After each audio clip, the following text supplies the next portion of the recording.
হাতের কারিগরি দক্ষতার মাধ্যমে তৈরি করছেন টাকা, আর সেই টাকা বিদেশের টাকার থেকে সুন্দর। আর এই আর্টটি যে করছেন সে আর কেউ নয়, ইনি আমাদের বাংলাদেশেরই ছেলে, এবং সে চায় এই টাকা পরবর্তী থেকে বাংলাদেশের চলুক এবং এমন ডিজাইনে চলুক। আর তার এই আর্ট দক্ষতা দেখে সবাই মুগ্ধ এবং সবাই অনেক সুন্দর প্রশংসা করছে টাকার আর্ট দেখে।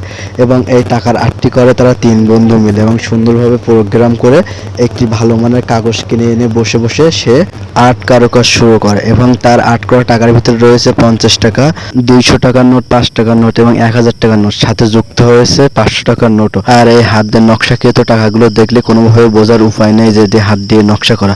আর এই যে কাগজটা দিয়ে তৈরি হয়েছে এই টাকাটা, এই কাগজটার মান অনেক ভালো। তারা আশা করে যে এই টাকা খুব সহজে ছিঁড়বে না, ভিজবে না এবং কাদামাটি লাগলেও খুব সহজে ধোয়া যাবে, অনেক উন্নত মানের প্লাস্টিক। আর এই 5 টাকায় দেখা যায় হরিণের ছবি, যেটা আগের 5 টাকায় দেখা যেত, এবং অনেক আগের টাকার সাথে এই টাকার অনেক মিল রাখা হয়েছে। টাকাগুলো দেখা যায় যে বর্তমান সময়ের স্মৃতি এবং আগের স্মৃতিগুলো মিলিত করে একটি নতুন নোট তৈরি করা হয়েছে। এটা